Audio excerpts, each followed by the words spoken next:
Si vous n'avez pas vécu dans une grotte à l'intérieur d'une autre grotte au fond d'un gouffre sur une autre planète dans une autre galaxie, vous avez forcément entendu parler de Dominique Bernard, ce prof de français qui a été poignardé. Et du coup, il avait été poignardé par ce mec, donc Mohamed Mogouchkov, donc un Français de souche, hein, bien évidemment, qui est né, je sais pas, en Bretagne. Et en fait, aujourd'hui, il a enfin témoigné. Parce qu'évidemment, en France, si tu ne tues pas le petit-neveu de Brigitte Macron, il faut 2 ans hein, pour passer devant la justice.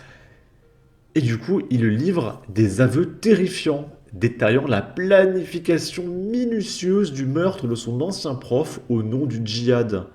Je trouve ça absolument fantastique. On va regarder ça. Il est rare que les terroristes islamistes survivent à leurs actes criminels. Ah, pas en France en tout cas. Le dernier interrogatoire de Mohamed Mogouchkov face au juge antiterroriste en novembre dernier revêt un caractère exceptionnel. Pour la première fois, le jeune russe de 21 ans s'est exprimé sur l'attentat qu'il a perpétré le 13 octobre 2023 dans son ancienne cité scolaire à Arras. Ancien collégien à Gambetta, le jeune russe se souvient d'avoir eu la victime comme professeur de français au moins une année en quatrième. Et il précise n'avoir jamais eu de différend personnel avec son ancien enseignant en poste à Arras depuis les années 80. Si il a décidé de l'assassiner, c'est juste par haine des valeurs républicaines françaises et de ce que représentait la victime et ses enseignements. Parce que oui, Dominique Bernard est prof de français. Et dans prof de français, bah il y a français. Donc forcément, tu es obligé de le tuer. Évidemment. Dominique Bernard était prof de français. C'est l'une des matières où l'on transmet la passion, l'amour, l'attachement du système en général, de la République, de la démocratie, des droits de l'homme, des droits français et des mécréants, énumère Mohamed Mogouchkov avec dégoût.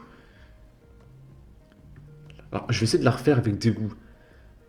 Ce prof de français, il représente la République, la démocratie, les droits de l'homme, les droits des Français, et des mécréants.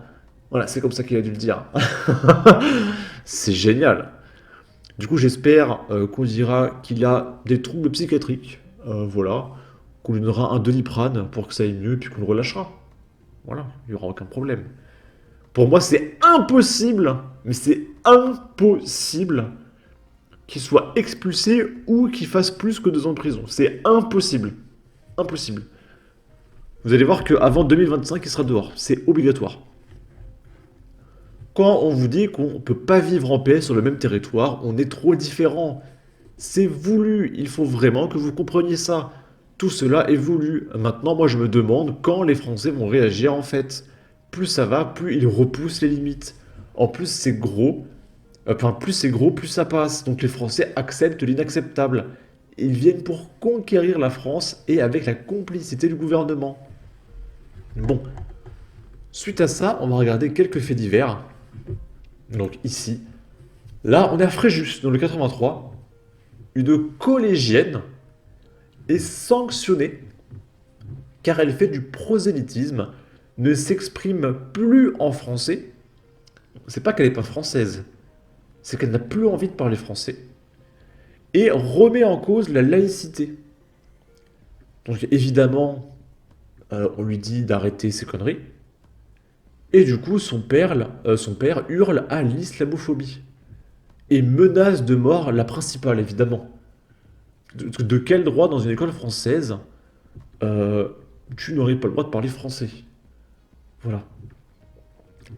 Et du coup, bah, ce père, il écope, entre autres, de sursis et d'un stage de citoyenneté.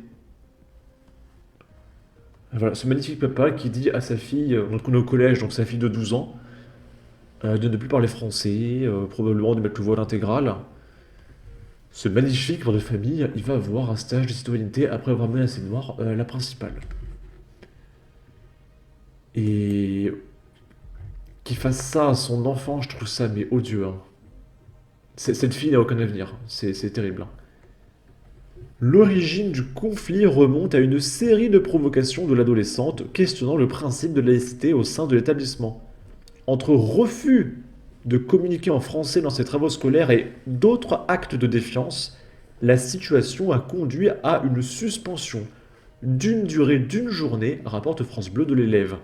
La convocation des parents par la direction pour discuter de ses comportements a dégénéré lorsque le père, accompagné de son beau-frère, alors déjà pourquoi le beau-frère il vient pour parler de la fille, ça n'a aucun sens, a adopté une attitude menaçante envers la principale, l'accusant d'être très très méchante. Elle a par ailleurs refusé de fournir pendant plusieurs semaines des photos d'identité. Elle fait du prosélytisme et manifeste une mauvaise volonté évidente, indique un proche du dossier. Le père a donc été condamné pour menaces, violences ou actes d'intimidation envers un chargé de mission du service public, à une peine de 6 mois de prison, assortie d'un sursis probatoire de 2 ans par le tribunal correctionnel de Draguignan. Il a également l'interdiction de fréquenter le collège Léotard. Il devra également suivre un stage de citoyenneté. Son beau-frère, lui, doit régler 200 euros de contribution citoyenne et a l'interdiction de paraître au collège pendant 6 mois. Donc ça va, dans 6 mois il est de retour. Ouf. Et quand même, la principale, elle doutait pas une seconde qu'en invitant le papa d'une fille qui refuse de parler français, qui remet en cause la laïcité, elle se doutait pas qu'elle allait se faire poignarder. Parce que évidemment que ça allait partir en steak. Évidemment. Si tu convoques des parents d'une personne comme ça, t'appelles la police au cas où. À moins d'être de gauche, c'est impossible de ne pas avoir peur, de ne pas voir que ça va partir en steak. À un moment donné. Bon. Le mot totem d'immunité, islamophobie inventé par les fréristes. Sinon, l'islam n'est toujours pas un problème. Pays de fous, mais on laisse faire car certains savent parfaitement bien où toutes ces fautes contre l'État, devenu impuissant et pire évanescent, nous entraînent. Vers la fin d'un monde, nous allons payer cette lâcheté au prix du sang.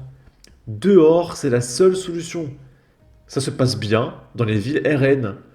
Votre lutte contre l'islamisme dans les écoles est impressionnante, Gabriel Attal. Ça laisse perplexe. Bah, d'ailleurs, c'est vrai que normalement, le voile maintenant est interdit. Donc, comment on fait? Bon.